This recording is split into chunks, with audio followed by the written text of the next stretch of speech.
चाहते हैं सजमान क्लासेस में। आज हम लोग क्लास 12th के सॉल्यूशन चैप्टर की बात करने वाले हैं। सॉल्यूशन चैप्टर में सबसे पहले हम ये जान लेते हैं कि सॉल्यूशन किसे कहते हैं। जैसा कि हम लोग जानते हैं, solution is a homogeneous mixture. Solution एक मिक्सचर होता है जिसमें सॉल्यूशन के कंपोनेंट आपस में अच्छी तरीके से घुले होते हैं। जनरली हम बाइनरी सॉल्यूशन की बात करते हैं। बाइनरी सॉल्यूशन का मतलब होता है जिसमें आपके दो कंपोनेंट होंगे। जो बाइनरी सॉल्यूशन होता है हमारा, वो होता है आपका एक सॉल्यूट और एक सॉल्वेंट का मिक्सचर। हमारे पास एक सॉल्यूट होगा, एक सॉल्वेंट होगा। हमारा सॉल्यूट हमेशा स्मॉल क्वांटिटी में होता है और जो हमारा सॉल्वेंट होता है वो हमेशा लार्ज क्वांटिटी में होता है। तो जब भी आपको एक बाइनरी सॉल्यूशन दिया जाए, एक बाइनरी सॉल्यूशन में जिसका अमाउंट ज्यादा होगा वो आपका सॉल्वेंट होगा और जिसका अमाउंट कम होगा वो आपका सॉल्यूट होगा। अब हम जनरली लिक्विड फेज में या लिक्विड सॉलिड फेज में अपने सॉल्यूशन को पढ़ चुके होते हैं। जैसे पानी में हमने चीनी डाल दिया या हमने जूस में पानी में जूस मिला दिया। इस तरीके से हम सॉल्यूशन नॉर्मली देखते हैं। लेकिन क्या होगा जब हम एक सॉल्वेंट में, जो आपका सॉल्वेंट होगा उसमें एक गैस मिला दें। तो जब एक सॉल्वेंट में कोई गैस मिलाई जाती है तो इस गैस को किस अमाउंट में उस सॉल्वेंट में मिलाया जाता है। जैसा आपका जनरली सोडा वाटर होता है या आपके कोल्ड ड्रिंक्स होते हैं, उसमें हम जब गैस मिलाते हैं तो किस तरीके से मिलाते हैं। तो इसके लिए हम जानते हैं हेनरी लॉ। हेनरी का नियम जो हमारा कहता है वो कहता है कि किस तरीके से एक सॉल्वेंट में घुली हुई गैस, डिसॉल्व गैस की क्वांटिटी किस पर्टिकुलरली कंपोनेंट पे या फैक्टर पे डिपेंड करती है। तो आइए पढ़ते हैं हम हेनरी के नियम के बारे में। तो देखिए हमारा हेनरी का नियम क्या कहता है। हेनरी का नियम कहता है कि सपोज मेरे पास एक चेम्बर है और इस चेम्बर में मेरे पास कोई लिक्विड है, कोई सॉल्वेंट है, ठीक है। अब इस सॉल्वेंट में अगर मैं गैस डिसॉल्व करता हूं, मान लिया मैंने कोई गैस डिसॉल्व करनी है, तो ये गैस का जो अमाउंट होगा, कितना अमाउंट होगा, वो आपका किन किन फैक्टर्स पे डिपेंड करता है। पर्टिकुलरली एक गैस का एक सॉल्वेंट में जो पर्टिकुलरली डिसॉल्व अमाउंट होगा वो मेनली किस किस फैक्टर पे हमारा डिपेंड करता है। तो जनरली हम लोग जानते हैं कि जो हमारे कोल्ड ड्रिंक्स होती हैं, जो हमारे बेवरेजेस होते हैं, उनमें जब गैस को मिक्स किया जाता है, कार्बन डाइऑक्साइड जो हमारी है उसको हाई प्रेशराइज किया जाता है। आपने देखा होगा कि जब भी आप कोल्ड ड्रिंक्स की बोतल को खोलते हैं एक आवाज आती है और जब आप उस बॉटल को पकड़ते हैं, उस बॉटल को जब आपने पिचकाया होगा तो बॉटल क्या लगती है, हार्ड लगती है। तो there is something inside the bottle which is tightly packed. तो आपका क्या होता है कि बॉटल को टाइटली एयर पैक किया जाता है, उस एयर को टाइटली बॉटल के अंदर पैक किया जाता है। तो जो कार्बन डाइऑक्साइड होता है उसे बॉटल में पैक किया जाता है हाई प्रेशर पे। दैट मीन्स जब भी हम किसी बॉटल में किसी गैस को पैक करते हैं तो हमें हाई प्रेशराइज करना पड़ता है। तो हेनरी का नियम हमारा यही कहता है कि अगर मैं किसी गैस को किसी लिक्विड में, किसी सॉल्वेंट में डिसॉल्व करना चाहता हूं तो मैं जितना ज्यादा प्रेशराइज करूंगा उसे, यहां मैं जितना प्रेशर लगाऊंगा यहां से, तो जितना हाई प्रेशर होगा उतना high amount of gas dissolve in the solvent होगा।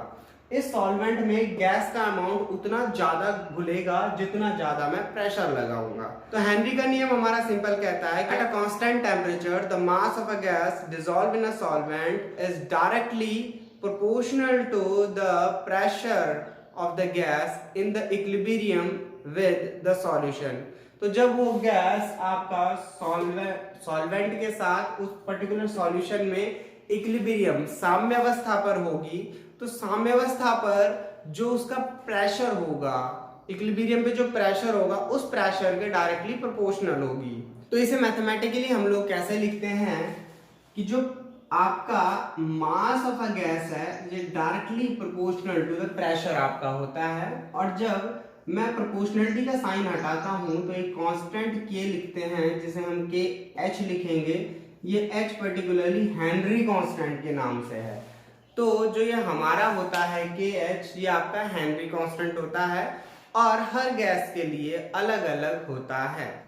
अब हम बात कर लेते हैं limitation of Henry law. Henry law के लिमिटेशन की बात कर लेते हैं कि हेनरी का नियम कहाँ कहाँ लागू होता है, कहाँ कहाँ लागू नहीं होता। तो जो लिमिटेशंस है हमारी हेनरी नियम की, तो लिमिटेशन ऑफ हेनरी लॉ में सबसे पहले जो हमारी बात आती है कि जो हेनरी का नियम होता है हमारा, वो सबसे पहले हाई टेम्परेचर पे लगता है। जो आपका टेम्परेचर होना चाहिए वो एब्सोल्युटली हाई होना चाहिए, लो टेम्परेचर पे ये काम नहीं करता। सेकेंड चीज जो आपके हेनरी के नियम के लिए है वो आपके प्रेशर के लिए है। वो आपका प्रेशर जो होना चाहिए वो लो होना चाहिए, high temperature low pressure. Next जो हमारा आता है वो गैस का नेचर है। जो गैस होनी चाहिए उसकी सॉल्युबिलिटी, तो सॉल्युबिलिटी जो होनी चाहिए वो नॉर्मली लो सॉल्युबिलिटी होनी चाहिए। गैस हाईली सॉल्युबल नहीं होना चाहिए। और ना तो ये गैस जो आपकी होगी ये डिसोसिएशन में जाएगी और ना ही एसोसिएशन में जाएगी। तो जो ये आपकी गैस होती है जब ये सॉल्यूशन में डाली, सॉल्वेंट में डाली जाएगी तो ना ये डिसोसिएट होनी चाहिए, ना ही अपने टुकड़ों में टूटनी चाहिए, ना ही ये एसोसिएट होनी चाहिए, ना ही गैस के 2-3 मॉलिक्यूल आपस में जुड़कर एक सिंगल मॉलिक्यूल बनाने चाहिए। तो ये 4 लिमिटेशन है आपके हेनरी के नियम की। ठीक है, आई होप आपको हेनरी का नियम और हेनरी के नियम की लिमिटेशन दोनों समझ में आ गई होंगी। अक्सर हेनरी के नियम के बारे में ये पूछ लिया जाता है। अब हेनरी नियम का एक मॉडिफाई वर्जन आता है जिसमें हम हेनरी के लॉ में मास की जगह क्या रख लेते हैं, mole fraction.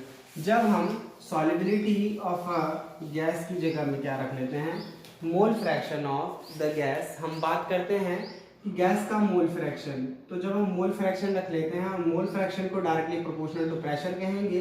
Then next time से हम बात करने वाले हैं mole fraction of a gas और डायरेक्टली आपका प्रोपोर्शनल होता है हेनरी कांस्टेंट को जब हम प्रोपोर्शनलिटी के साइन की जगह लगा लेंगे तो आपका पी आ जाएगा। तो नेक्स्ट जब भी हम कैलकुलेशन करेंगे हम मोल फ्रैक्शन से रिलेटेड क्वेश्चंस की करेंगे on the basis of Henry law. अब हम लोगों के पास एक सवाल है जो कहता है कि if dinitrogen is bubbled through the water at 293 kelvin, how many millimoles of dinitrogen gas would dissolve in 1 liter of water.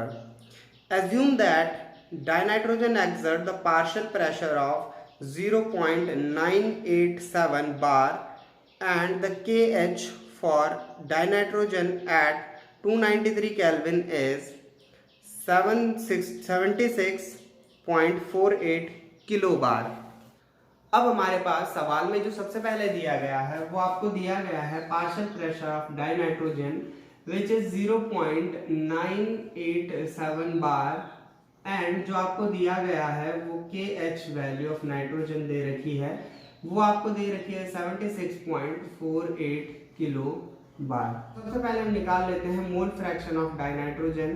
तो मोल फ्रैक्शन ऑफ डाइनाइट्रोजन हम जब हम निकालेंगे तो partial pressure of dinitrogen upon KH और जब हम उनकी वैल्यू रखते हैं तो 0.987 अपॉन 76.480 किलो बार को हमने बार में कन्वर्ट कर लिया है, दोनों सेम क्वांटिटी है।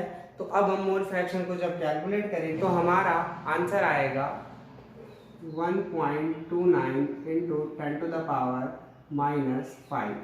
तो ये तो आपका आ गया मोल फ्रैक्शन ऑफ डाइनाइट्रोजन। अब उसने बोला है कि कितने मिलीमोल्स ऑफ डाइनाइट्रोजन होने वाले हैं।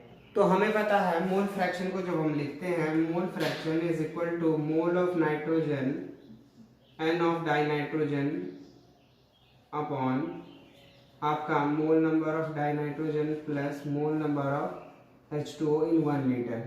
अब हम इसको नेगलेक्ट कर सकते हैं क्योंकि मोल नंबर ऑफ डाइनाइट्रोजन से मिली मोल में आने वाले हैं, तो आप इसे लिख सकते हैं mole number of dinitrogen upon mole number of H2O। क्योंकि H2O का 1 लीटर है तो हमें पता है ये क्वांटिटी हमारा मोल फ्रैक्शन है, और H2O के 1 लीटर में हमारा आता है 55.55 के आसपास।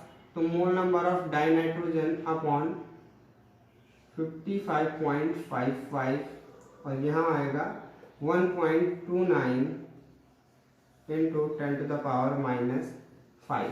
अब जब आप इसे सॉल्व करेंगे तो आपका आंसर आ जाएगा 1.29 इंटू 10⁻⁻5 इंटू 55, और जब आप यहाँ चलेंगे तो ये आपका मोल नंबर ऑफ डाइनाइट्रोजन हो जाएगा।